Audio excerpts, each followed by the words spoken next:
गहने गहने डाल कर रखती, खूब बढ़िया वस्त्र पहनती, खूब सज सवर कर रहती, और साक्षात नारायण भी सुंदर बनकर रहते हैं। उनको भी बड़ा शौक है सुंदर सुंदर वस्त्र, सुंदर सुंदर श्रृंगार। तो माँ पार्वती माँ लक्ष्मी को बड़ा देखती, तो बड़ा उसको अच्छा ये लगता था कि मैं भी ऐसी ही हूँ, मेरे पतिदेव जी भी ऐसे हैं, महादेव जी भी ऐसे ही थे। तो कई बार उनको लगता था कि ऐसा ही होना चाहिए। तो माँ पार्वती के मन में इच्छा हुई कि मेरा भी महल होना चाहिए, मेरा भी घर होना चाहिए, दास दासी मेरे यहाँ भी काम करे, मोह अच्छा करे। तो महादेव जी के पास और महादेव जी को कहा कि नाथ आज मैं आपसे कुछ मांगना चाहती हूँ। महादेव जी ने कहा मां, बोले हमें सोने का महल दे दो। क्या दे दो? सोने का महल दे दो। अब मैं भी चाहती हूँ कि सोने के महल में उनको बड़े रोज रोज वस्त्र डालूं, उनको रोज गहने सोने चांदी के हीरे मोतियों के पहन, दास दासियां मेरे यहाँ भी हाजिर होंगे। तो मैं ये चाहती हूँ, तो एक काम कर दीजिए, मुझे सोने का महल बना कर दीजिए। महादेव जी ने कहा देवी कहाँ सोने के महल के चक्कर में पड़ी, हम तो यहाँ अपने कैलाश पर्वत पर ही ठीक है, देखो किसी चीज की चिंता नहीं है, हम दुनिया को धन बांटते हैं, तुमको तो धन बांट देंगे, ज्यादा समय तक हमारे पास नहीं रहेगा, उसको लेकर करोगी क्या? बोले देखो ना लक्ष्मी कितनी अच्छी तरह से रहती, उसको देखकर मेरा भी मन करता है, तो मुझे भी कोई महल बना कर दे। अब माँ पार्वती जी लेकर बैठ गई है, महादेव जी बेचारे क्या करे, महल दे दिए, खूब बढ़िया महल बना कर दिया, खूब होकर चौकर चाकर महाराज जब भी अंदर आए माँ पार्वती को प्रणाम करे, बाहर आए माँ पार्वती बड़े चौड़ी छाती माँ पार्वती इतनी बढ़िया खुश, इतनी राजी हो गई कि अब तो मेरे यहाँ भी दास दासियां, अब तो मैं भी लक्ष्मी के बराबर हो गई। लेकिन महादेव जी बेचारे माँ पार्वती से दूर हो गए, उनसे बड़ा प्रेम करते हैं। पार्वती जी तो अब उनमें इतना व्यस्त हो जाते कि महादेव जी को भूल जाती। महादेव जी कहे ये अच्छा सोने का महल दिया, देवी जी हमसे दूर हो गई।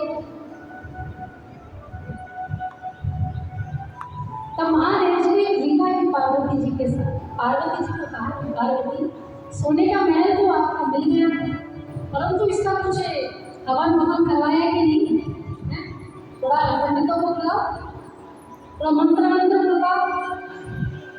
माँ पार्वती कहे माँ बात तो ठीक है, तो थोड़ा शुद्धिकरण तो महल में कराना चाहिए, तब किसको बुलाया जाए? तो महादेव जी ने कहा ब्राह्मण है जिनका नाम है विश्रवा, विश्रवा ब्राह्मण जी को बुलाया गया। वैदिक ज्ञान था विश्रवा जी के अंदर, और विश्रवा है रावण के पिता। किसके पिता? रावण। विश्रवा जी को बुलाया गया, माँ लक्ष्मी को भी न्योता दिया गया, गणेश जी को भी न्योता दिया गया, सभी देवी कोटि देवताओं को बुलाया गया कि सोने का महल है मेरा, उसमें गृह प्रवेश कराना है, तो सब भोजन की व्यवस्था की गई है, तो बढ़िया प्रोग्राम रखा गया है। अब विश्रवा जी आए, मंत्रोच्चारण किया, वैदिक उच्चारण किया, और सब काम हो गया, हवन ववन हो गया। तो विश्रवा जी ने कहा देवी जी हमारी दक्षिणा लेकर, हमें दक्षिणा चाहिए। तो माँ पार्वती ने कहा अभी लेकर आके इतना बड़ा महल है, थोड़ा सा टुकड़ा तोड़ कर दे देंगे, इतना धन नहीं। अब महादेव जी ने ऐसी लीला रची कि विश्रवा जी की बुद्धि में माँ सरस्वती को बिठाई, तो कहा इससे बुलवाओ कि दक्षिणा के लिए सोने का महल ही मांगे। अब विश्ववा जी की बुद्धि पर बैठ गई सरस्वती जी। विश्ववा जी ने कहा कि देवी जी हमें धन्यवाद नहीं चाहिए, तो ब्राह्मण क्या चाहिए? बोले जो ये सोने का महल यही दक्षिणा कर दो। अब तो माँ पार्वती ने बोले बड़ी मुश्किल से तो सोने का महल हाथ लगा था, तुमने घी मांग लिया।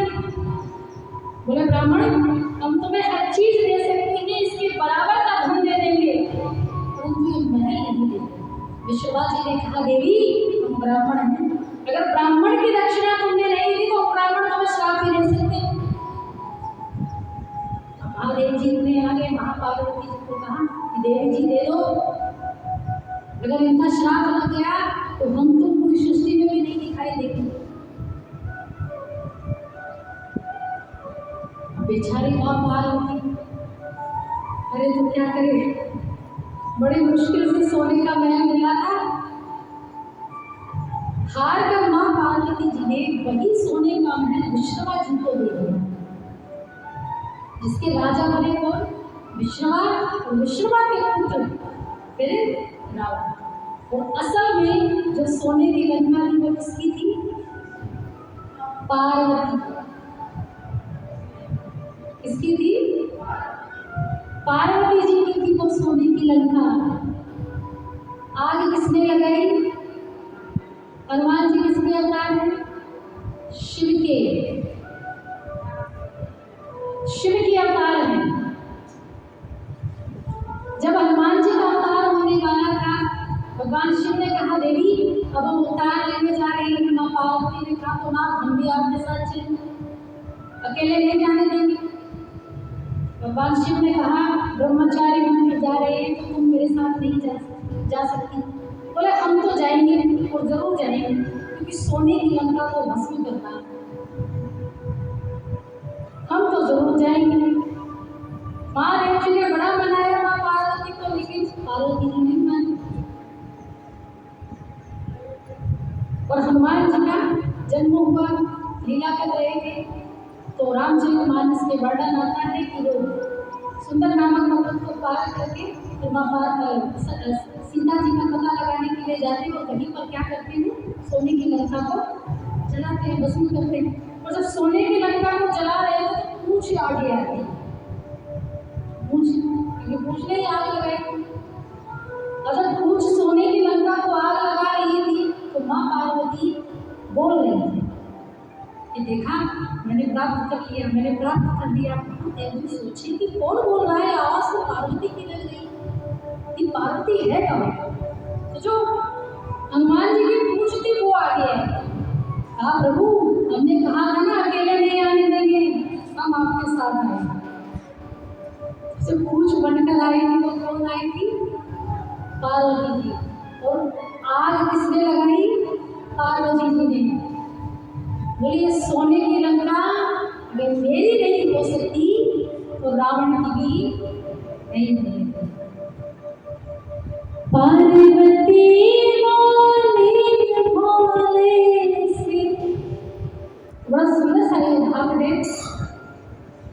पार्वती भोले से ऐसा महल बना देना, कोई भी देखे तो बोले क्या कहना है, क्या कहना। पार्वती जी ने क्या कहा था? यही कहा था मुझे सोने का महल चाहिए। और इसी सोने के महल को लेकर पार्वती जी ने बाबा भोलेनाथ से जिद की। तो आइए दर्शन करते हैं बाबा भोलेनाथ और माँ पार्वती के संवाद में। पार्वती बोली भोले से, पार्वती बोली भोले से, पार्वती बोली भोले से, पार्वती बोली भोले से, ऐसा महल बना देना, कोई भी देखे तो क्या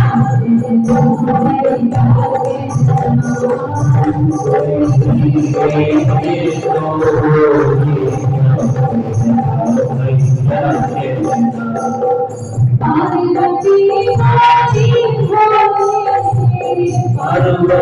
बोली भोले से, पार्वती बोली भोले से, पार्वती बोली भोले से, ऐसा महल बना देना, कोई भी देखे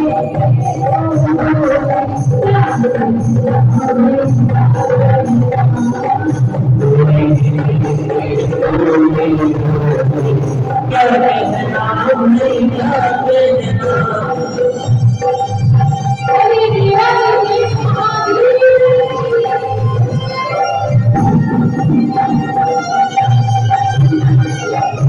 जिस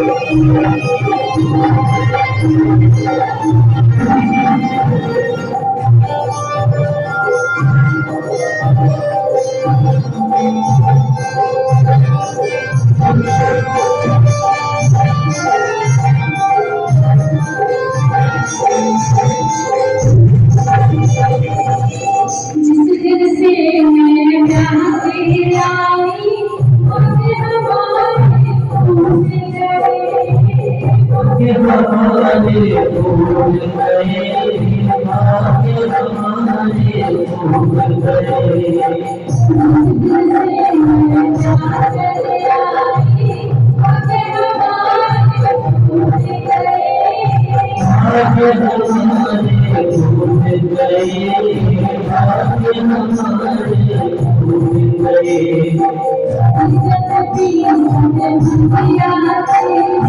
भाग्य हमारे भूल गए। भाग्य हमारे भूल गए, भाग्य हमारे भूल गए। आज भूल कर सब लोग बोले,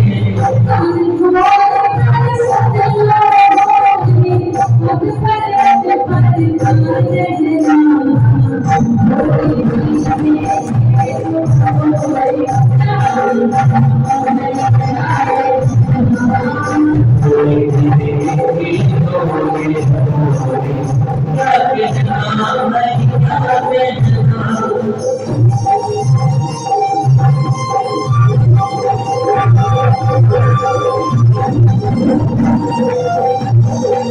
तेरे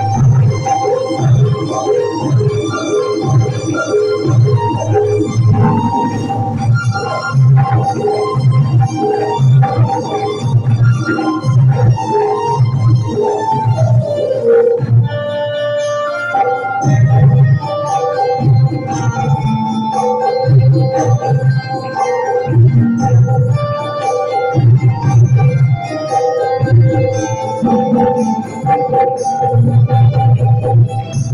में धीर नहीं, तेरे मन में धीर नहीं। तेरे मन में धीर नहीं, तेरे मन में धीर नहीं।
सोना चांदी हीरे मोती चमक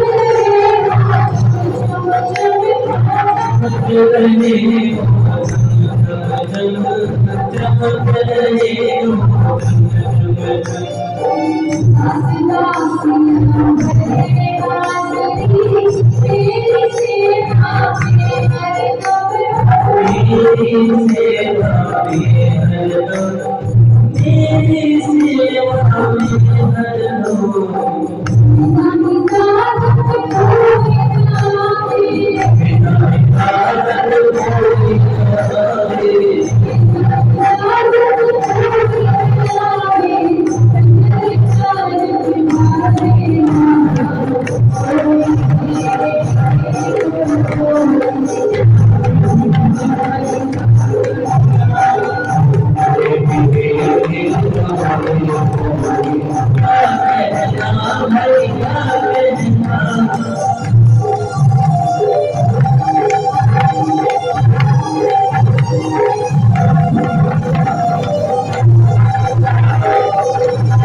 तो असल में जो रावण के पास होने की लंका थी वो किसकी थी?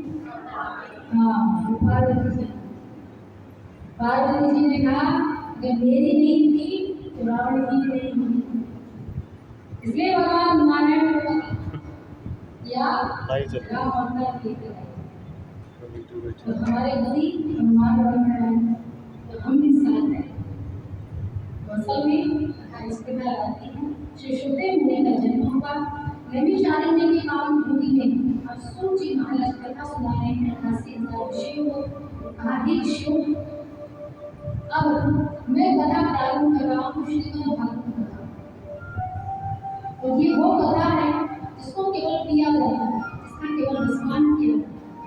कानों के माध्यम से, कर्ण के माध्यम से इस कथा को सुनो, अपने जीवन का कर्म करें। और ये कथा सर्वप्रथम किसने सुनी, इसका उदाहरण मैं सुनाता हूँ। ये कथा सर्वप्रथम नारद जी के माध्यम से भक्ति ज्ञान बनाती है सुनी। कहाँ सुनी? हरिद्वार, बद्रीनाथ और वृंदावन के बीच का क्षेत्र है जिसका नाम है हरिद्वार। हरिद्वार में ही एक आनंद नाम का घाट है। वहीं पर नारद जी ने भक्ति ज्ञान वैराग्य श्री शंकरादि ऋषियों के मुख से कथा श्रवण किया। एक बार नारद जी पृथ्वी भ्रमण करने गए और भ्रमण करते करते जब वृंदावन की भूमि में पहुंचे तो वहां उनकी भेंट हुई भक्ति महारानी से। उस नारी की गंगा को देखा, दुख को देखा और उसकी गोदी में वो गए थे। और सबसे बड़ा दुख जो भक्ति थी वो नवयौवन जवानी को प्राप्त थी, लेकिन जो उसके जो दो पुत्र थे जिनका नाम था देवावर, ये दोनों बूढ़े थे, वे वृद्ध थे, जर्जर थे। नारद जी ने जब पूछा कि तुम्हारी ऐसी व्यथा कैसे, ऐसा दुख तुम्हारे जीवन में कैसे आया, अपनी कहानी भक्ति ने बताई कि महाराज जो दक्षिण भारत में मेरा खूब मान हुआ, खूब सेवा हुई, मुझे खूब पूछा गया। लेकिन जब मैं बहुत अलग क्षेत्रों में गई, भ्रमण किया, मैंने देखा तो मेरा वहाँ कोई सम्मान नहीं है।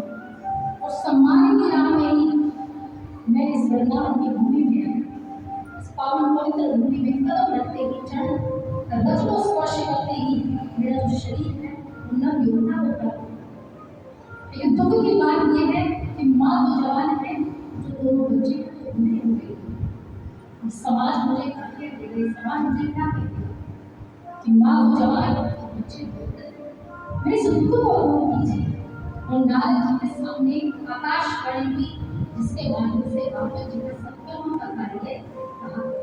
नारद जी आप एक महान संत है, भगवान नारायण के अनुयायी, सदैव भगवान नारायण का नाम जप करते हैं और आप में ही इतनी सामर्थ्यता है कि आप भागवत रूपी ज्ञान को भक्ति ज्ञान वैराग्य के जीवन में होता है।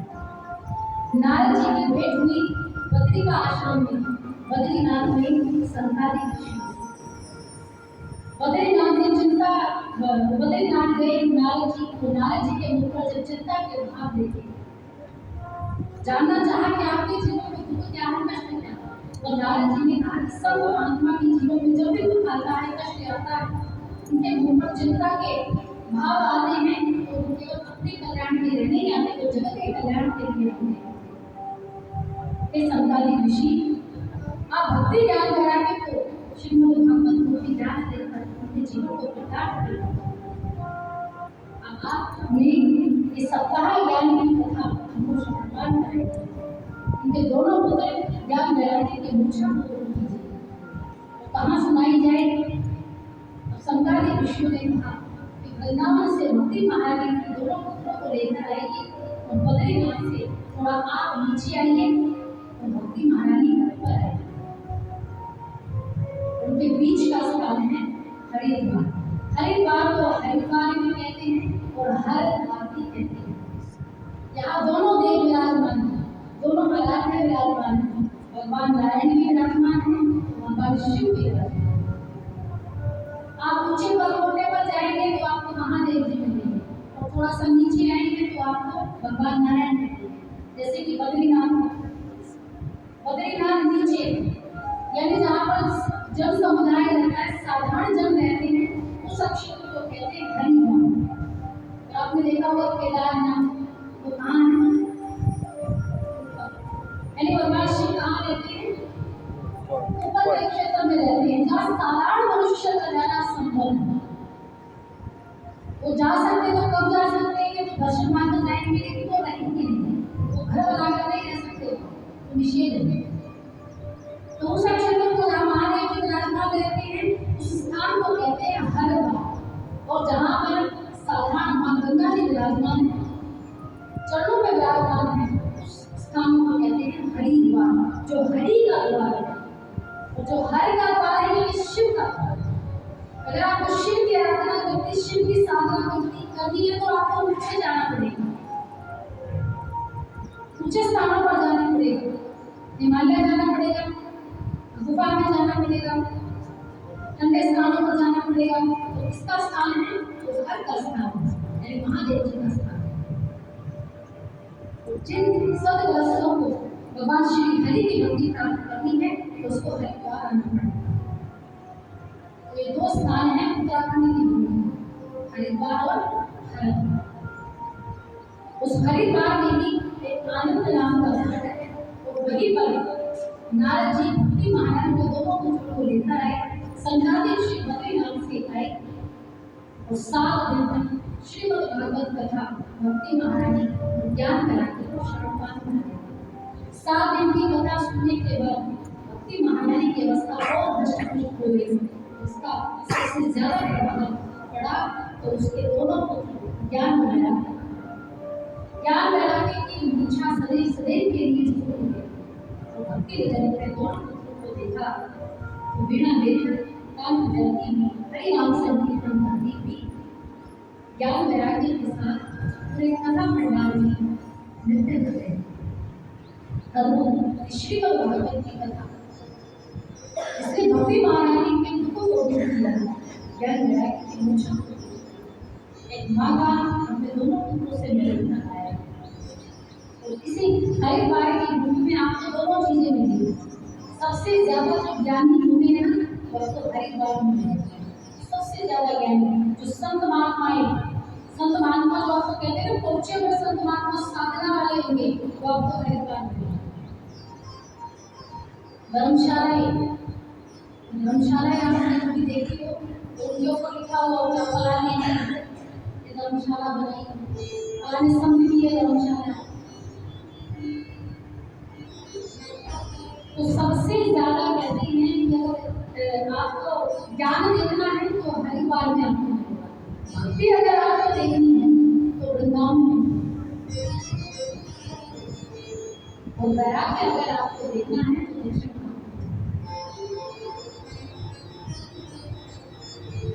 अद्भुत ये भारत की भूमि है जहाँ तीनों विराजमान हैं। भक्ति प्राप्त करनी है, भगवान से प्रेम करना है तो वृंदावन जाइए। अगर ज्ञान प्राप्त करना है तो उत्तराखंड के संतों से मिलिए, हरिद्वार के संतों से मिलिए, ऋषिकेश के संतों से मिली। और वृंदावन की भक्ति में केवल प्रेम है, भक्ति है, वहाँ ज्ञान वैराग्य नहीं। और दो ही चीजों से भगवान से आपका मिलन हो सकता है, या तो ज्ञान मार्ग से होगा या फिर प्रेम मार्ग यानी भक्ति मार्ग से होगा। इसके अलावा कोई तीसरा मार्ग नहीं है। और दो से ही हम भगवान को मानते हैं। भगवान को हमें नहीं मानते। तो भक्ति ज्ञान वैराग्य की यहाँ मूर्छा। अब जो ये कथा है सूर्य महाराज यही कथा मैं भी शायद में 88 ऋषियों को सुना रही हूँ, या आपने भी सुना। अब ये जो कथा है यह दूसरे पड़ाव पर आ जाती है, जहाँ समकालीन ऋषि नारद जी को कथा सुना रहे हैं और साथ साथ भक्ति ज्ञान वैराग्य को भी सुना रहे हैं। और ये जरूरी नहीं है कि केवल ये तीन ही यहाँ विराजमान है, क्योंकि ये कथा इतनी दुर्लभ है कि जिसके कानों तक पड़ जाए, जिसको ये पता चल जाए कि भागवत को सुनाने वाला है, तो भारत भूमि से दूर दूर तक बच्चे से लेकर बूढ़े तक, स्त्री पुरुष बूढ़े सब कथा सुनने के लिए अपने अपने स्थानों को छोड़कर 7 दिनों तक चले जाते। ये वो भागवत कथा है। लेकिन इस कलयुग में इतनी आसानी से मिल जाती है, फिर भी सुनने के लिए हम आतुर नहीं, सुनने की जिज्ञासा नहीं है। उस समय कोई सत्यवान मानेगा कि भगवान को सुधार माना करते थे, लेकिन आज जो स्वयं से मिल जाती है, आसानी से मिल जाती है, उसकी कदर नहीं होता। और इसलिए शायद उद्धार भी मुश्किल होता है, क्योंकि वो आसानी से मिल जाती है। फ्री की चीज की कोई वैल्यू नहीं है, लेकिन जब पैसे देकर खरीदी जाती है तो चाहे 2 रुपए की चीज उसको भी आप संभाल कर रखें, कोई पैसा देगा। लेकिन और फ्री की तो अगर 1000 की चीज मिल जाएगी तो क्या कौन सा हमारे पैसे लगेगा। तो भागवत कथा जो आसानी से नहीं मिलती, तो उसको सुनने के लिए देश विदेशों से भी दूर दूर से आत्मा गढ़ा इस कथा को सुनने के लिए, तो इतनी आसानी से मिलने वाली नहीं थी ये ग्रंथ। तो ये कथा केवल भक्ति महाराज ने नारद जी ने नहीं सुनी, हमने तो भारतवर्ष के जितने भी बड़े बड़े पंडित थे, ज्ञान सब इस कथा को सुना। समकालीन ऋषि नारद जी के माध्यम से भक्ति ज्ञान वैराग्य को उद्धार करते हैं। तो नारद जी ने प्रश्न, हे ऋषिवर, अब जीते जी जिसने कथा को सुन लिया तो कौन सा बड़ी बात है, काम के साथ दे रहे, हाथों के साथ दे रहे, पैर के साथ दे रहे। क्या भागवत जी में ऐसा कोई प्रमाण है जिससे मृत्यु के बाद कथा को सुना और भगवान के भक्त का नाम चला गया? ऐसा कोई प्रत्यक्ष प्रमाण है जिससे जीवन में जीते जी कभी कोई भी शुभ कर्म ना किया, कभी कोई सत्कर्म ना किया, इसने पाप ही पाप किया, इसने वैश्य नहीं किया। ऐसा कोई कथा है, ऐसी कोई कहानी है, हमें वो कथा सुने। समकालीन ऋषि आत्मदेव जी की कथा सुनाते हैं। आत्मदेव नाम के ब्राह्मण थे, घर में पत्नी की नाम था मुनि देव। वेद पाठी ज्ञानी महापुरुष, वेदों का ज्ञान, कथा ज्ञान था आत्मदेव जी के अंदर। लेकिन कहते हैं ना, साधु महात्मा भी जो किसी सुंदर नारी को देखते हो तो एक बार के लिए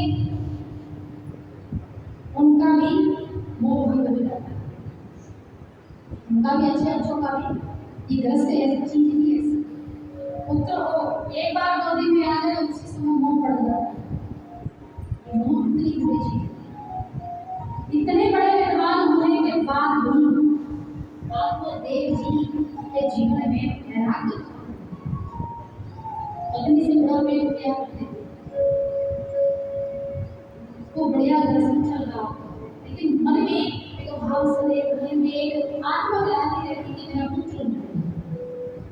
और जिसको वेद ज्ञान का ज्ञान हो गया, उसने पढ़ लिया, उसको तो ये भी पता चल जाता है कि बेटा जब होगा, बेटी जब होगी, तो वो भविष्य में मेरे लिए क्या है, वो मेरे लिए कितना सुपात्र है, उसे ये भी पता होता है। लेकिन फिर भी चाहिए, फिर भी चाहिए, ये सबसे बड़ा घाटा है।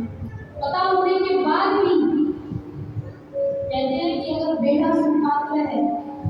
भगवान से ये मत कहिए कि बेटा दे दो, नहीं, ये कहिए सुपात्र बेटा। ऐसा बेटा दे दो सुपात्र। अगर सुपात्र बेटा है तो धन्ना भी कमाओगे तो भी चल जाएगा, तो भी चल जाएगा, क्योंकि कटड़ी बांध कर तो कोई नहीं लेकर गया।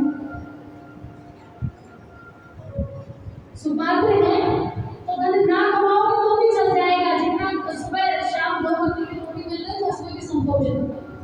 लेकिन तब जो बेटे की धारा ठीक है, लेकिन वही बेटा अगर कुपात्र है तो करोड़ भी कमा कर बन जाओ तुम्हारा शून्य, कुपात्र है तो सब बर्बाद कर देगा, सब ठिकाने न लगा देगा। तो लाख करोड़ जितने भी कमा कर जाओ तो कोई फायदा नहीं। तो क्या करो, सुपात्र मांगो, पुत्र मांगो, पुत्री मांगो, धन मांगो। तो एक बात की जरूर कहनी चाहिए कि जो मेरे हित में है वो मुझे, अगर मेरे हित में नहीं है तो भले ही भले। सच्चाई। और ये जो प्रसंग है श्रीमद् भागवत का, ये यही उपदेश देता है। आत्मदेव जी के जीवन में सबसे बड़ा पुत्र नहीं, धन दौलत प्राय सब कुछ, लेकिन पुत्र, इसी कामना में आत्मदेव जी दिन प्रतिदिन दुर्गा होते थे।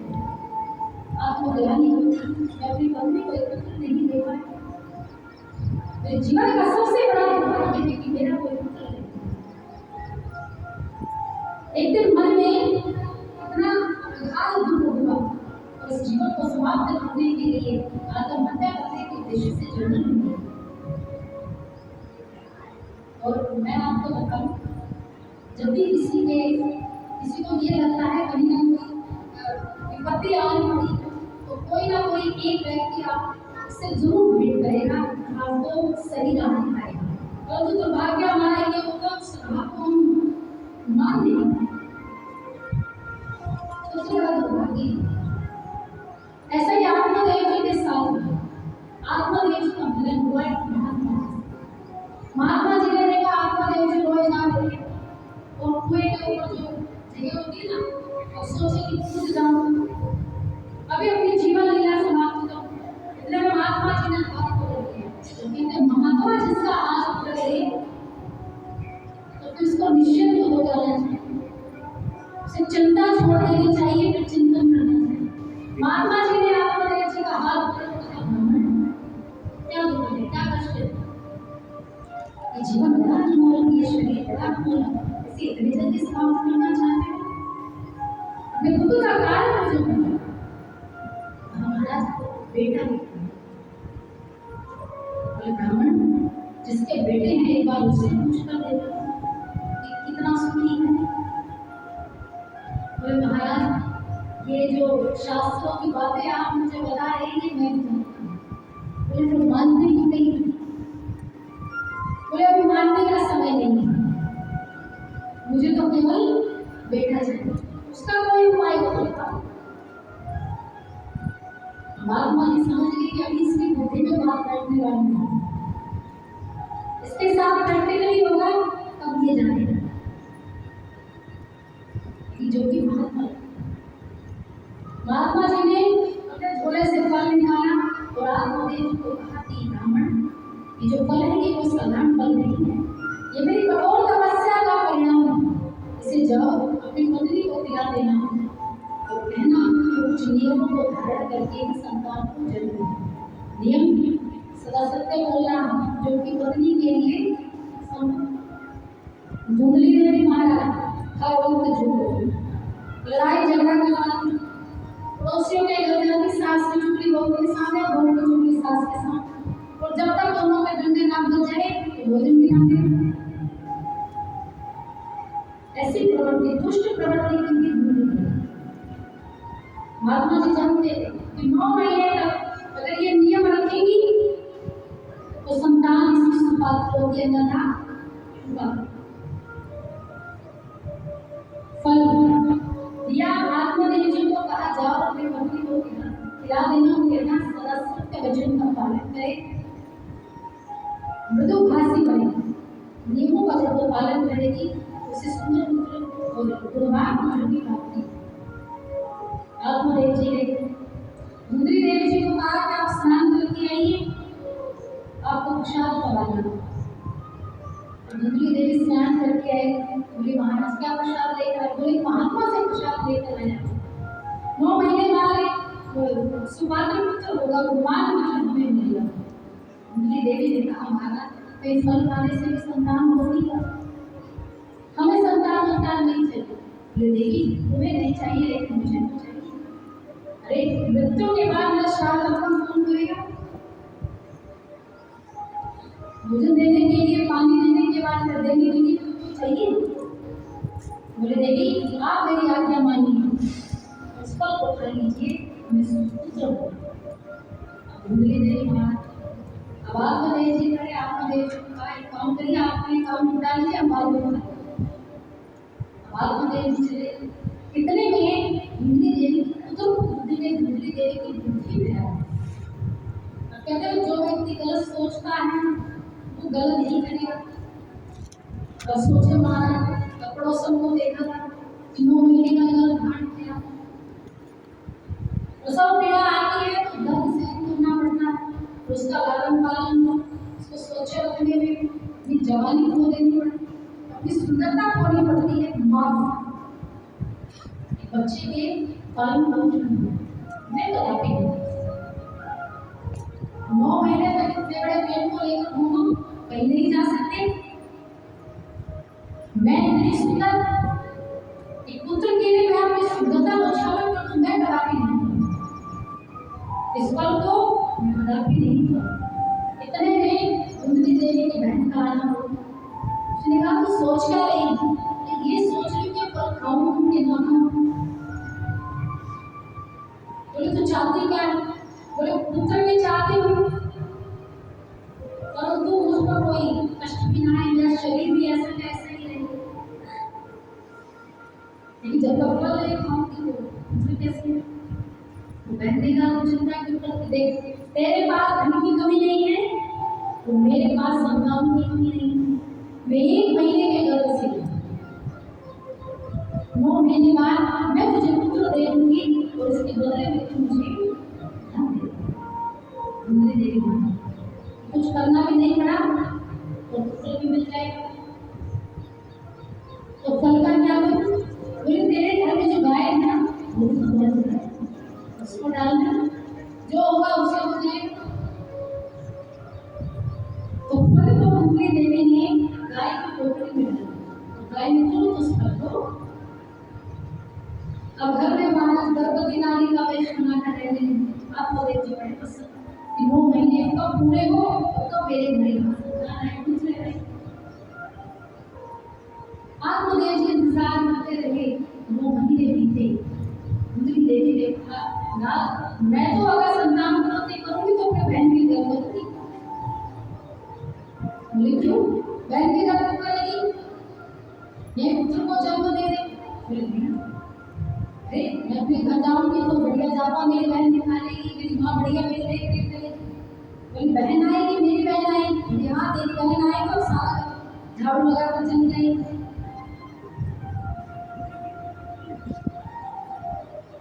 यहाँ जितना बचा कर रखा है, जितना सहेज कर इकट्ठा करके रखा है, सब मन ले जाएगी।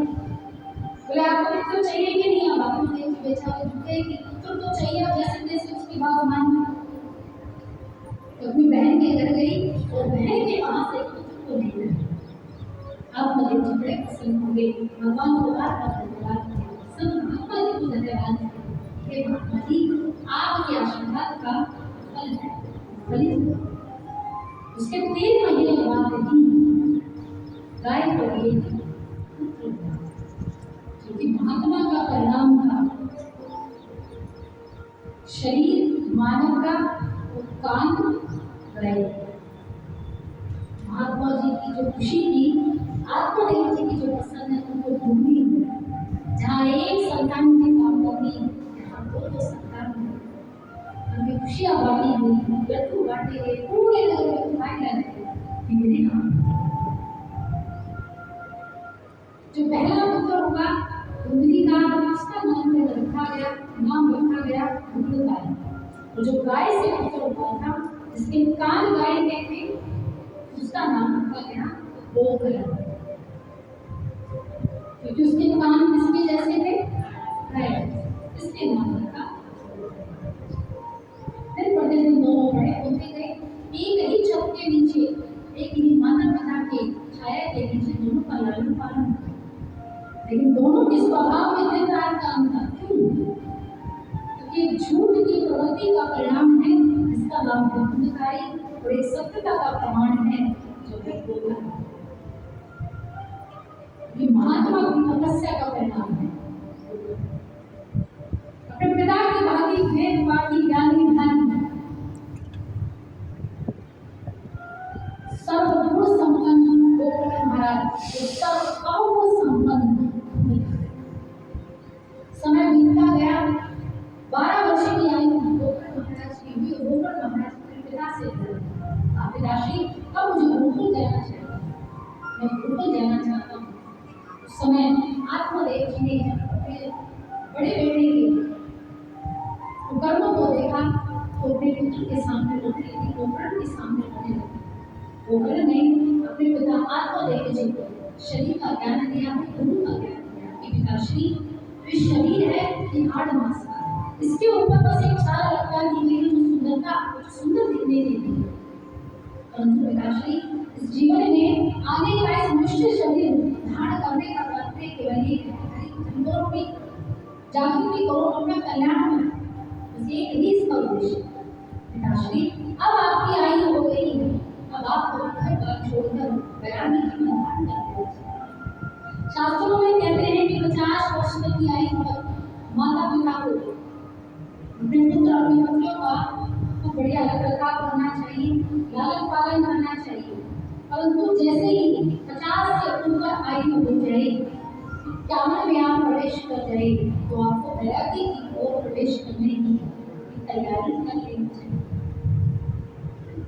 जब बेटा शादी हो जाए, बेटे की शादी हो जाए, जिम्मेदारी पूरी हो जाए, तो अब चिंता छोड़ देनी चाहिए, किसी और पर छोड़ देना चाहिए, किसी और पर स्थानांतरित कर देना चाहिए। लेकिन तब जब लगे कि घर के पात्र सही था, तो जब किया। और इस कलयुग में तो बहू ऐसी आ जाए, बेटा अपना ही कमाने को जाए,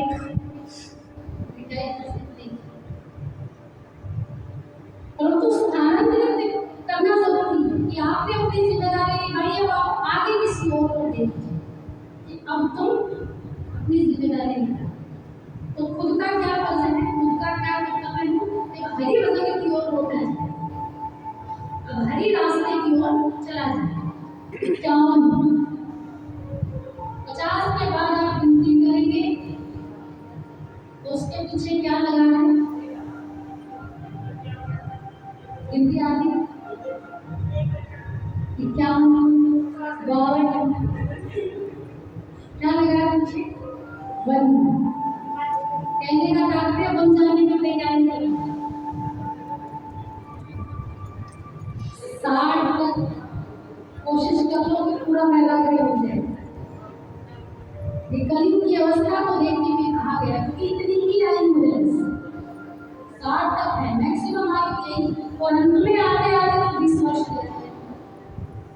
अभी तक तो 60 तक तो है, थोड़ा विश्वास बनाए रखें कि 60 तक तो जी ही जाएंगे। और कईयों को तो ये भी भ्रम होगा कि मारे नहीं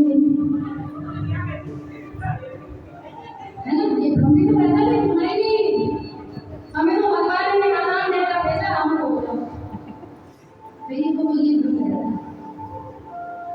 कहने का तात्पर्य है 50 अपनी जिम्मेदारी तब पश्चात 10 वर्ष इसको दे दो परमात्मा की राह, और 60 के बाद हरियाणा छोड़ दो। अगर उससे ऊपर की आयु हो जाती है तो अपने जो स्वाद हैं उनको छोड़ दो। लेकिन हम कहाँ मानते, आके साथ छोड़ जाए तो भी लेंस लगवा लेते, साथ छोड़ जाए तो भी मशीनें वाले थे और दांत साथ छोड़ दे तो ना चलना देते। लेकिन हम भी भगवान की कई कई रचना में भी कोई कसर नहीं छोड़ी, है ना? लेकिन भगवान ने जो नेचुरल दिया ना, प्रकृति की चीजें दी, उसका तो आनंद ही अलग है। जो आनंद आपको असली दांतों को चबाने से आएगा, वो आनंद आपको नकली दांतों से नहीं आएगा। एक समय के बाद जिभा भी स्वाद छोड़ देती है। जिभा अपनी स्वाद छोड़ देती है। आप भोजन करते बुढ़ापे में आप किसी से पूछना, जिसका दांत साथ छोड़ देते उसकी जिभा भी धीरे धीरे स्वाद छोड़ देती है। उसका जो असली भोजन का स्वाद होगा उसको नहीं आएगा। उसे क्या लगेगा, नमक नहीं लगेगा या मिर्च, वो ये नहीं बता पाएगा कि उसका स्वाद कैसा। तो कुछ समय के बाद जीवन के साथ छोड़ देगी। तो जीवन में कुछ चीजें अपनानी योग्य है, कुछ चीजें छोड़नी योग्य है। तो अनमोल ये जीवन है, अनमोल जीवन का ये साथ श्री गोपाल जी महाराज अपने पिता आत्मदेव जी को समझाते हैं। आत्मदेव जी उसी समय घर से बाहर तो ऊपर सदैव सदैव के लिए चले गए। घर में रहे धुंधकारी और उसकी माता धुंधली थी।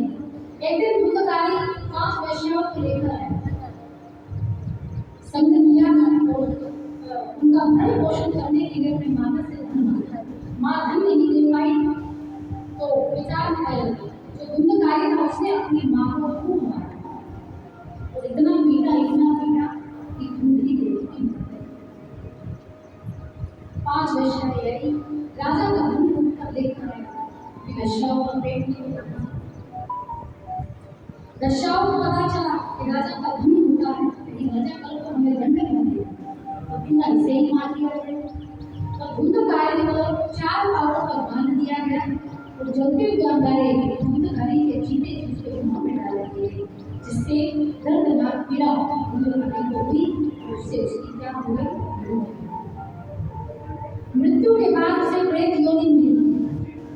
प्रेत बनकर वही आसपास भटकता होकर महाराज वापस लौट कर आए। घर को साफ किया तो देखा बड़ी अजीबोगरीब आवाजें आ रही। अभिमंत्रित किया जल को और जैसे ही फेंका तो प्रेत को प्राप्त जो धुंधकारी को सामने गोकर ने भैया आपकी मृत्यु हो गई है, लेकिन तुम्हें ये भयंकर प्रेत योनि कैसे? धुंधकारी ने कहा गोकर, ये भयंकर प्रेत मुझे मेरे पापों से मिली, मेरे किए गए शुभ कर्मों से मिली, मेरे अशुभ कर्मों से मुझे मुक्ति दिलाओ, मुझे मेरे पाप से मुक्ति दिलाओ, मेरी लिए कुछ मुझे बड़ी पीड़ा मिलेगी, मुझे बड़ा दर्द होगा। गोकर महाराज ने सांत्वना दी धुंधकारी को, कहा भैया मैं कुछ करता हूँ। रात ब्रह्म मुहूर्त में गोकर महाराज ने सूर्य नारायण भगवान को एक पल के लिए रोक दिया और कहा, गुरुदेव मुझे मेरे भाई की मुक्ति प्राप्त करवानी है, आप उनके मुक्ति का मोक्ष का कोई साधन बताएं, उनका मोक्ष कैसे हो? तब सूर्य नारायण भगवान ने कहा कि प्रेत को देव योनि में स्थान दिलाने का केवल एक ही कार्य है, वो है श्रीमद् भागवत नाम। आप उस प्रेत को स्थान दीजिए, बिठाइए और 7 दिन तक कथा सुनाइए और निश्चित है कि उसका कल्याण होगा। तब गोकर्ण महाराज व्यास के ऊपर विराजमान हुए, 7 घाटों के बास को मंगवाया गया और अभिमंत्रित करके धुंधकारी को 7 घाटों में वायु के प्रवाह से प्रवेश कराया और समझाया कि अगर तुम्हें वास्तव में अपनी मुक्ति करनी है तो 7 दिन तक यही बैठे, उनका ही नहीं करना, अन्यथा तुम्हें मोक्ष नहीं मिल पाएगा। धुंधकारी वायु के प्रवाह में उन 7 घाटों के पास में एक दिन की कथा हुई तो एक दिन की मुक्ति धुंधकारी को, दूसरे दिन की कथा हुई तो दूसरी बात चढ़ गई, दूसरे दिन के पाप समाप्त, तीसरे दिन के पाप समाप्त हुए, चौथे दिन के, 5वें दिन के, 6वें दिन के और 7वें दिन कि हमारे पास कितने दिन हैं? फिर 7 दिन तक कथा सुनी धुंधकारी ने और जन्म जन्मांतर के जितने भी पाप थे धुंधकारी के सब भस्म। बोले श्री कृष्ण कन्हैया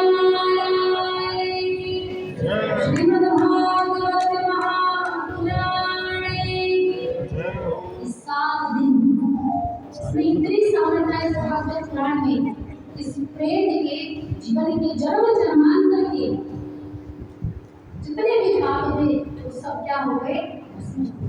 7 दिन के बाद एक सुंदर स्वरूप में 7 काट के वास से एक पुरुष का प्रादुर्भाव, पूरा वातावरण सुगंधित हो गया।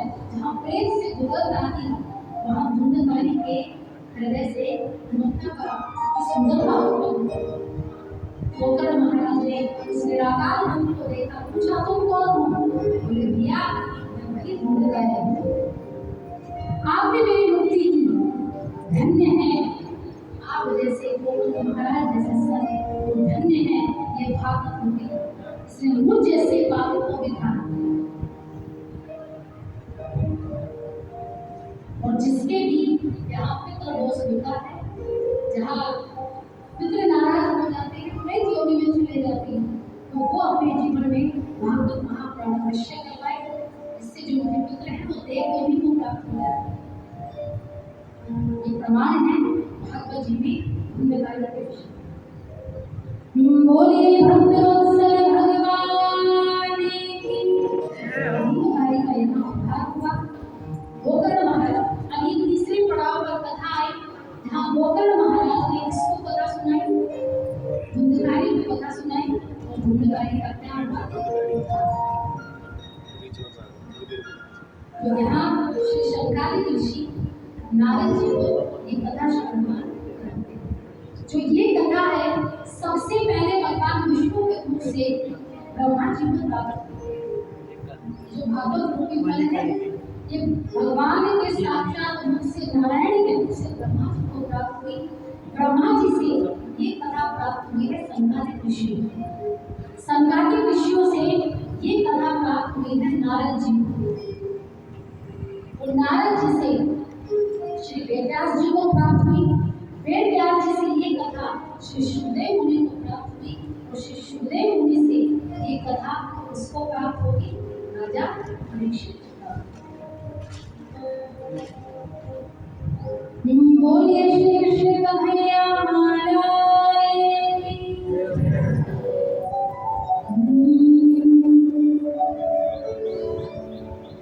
वो जब से देखा तुम्हें वो जाने क्या हो गया। वो जब से देखा तुम्हें जाने क्या हो गया। वो कटुआ के शब्द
श्री गोकर्ण जी महाराज हिंदू नारे का उद्धार करते हैं। प्रेम को यहाँ मुक्ति मिली, भूत को यहाँ मुक्ति मिली। और नारद जी ने प्रश्न किया, ऋषिवर आपने मुझे वक्ता की कथा तो सुनाई कि वक्ता कौन होंगे? श्री सुखदेव मुनि महाराज। मेरा ये प्रश्न है कि ये तो बात समझ में आती कि श्री सुखदेव मुनि ने जन्म के तुरंत पश्चात ब्रह्म को, और जिसने ब्रह्म को देख लिया, जिसने भगवान को देख लिया, तो उसको संसार को देखने की इच्छा समाप्त हो जाती। क्या भागवत जी का श्रोता भी ऐसा ही था? जो राजा परीक्षित हैं वो कौन है?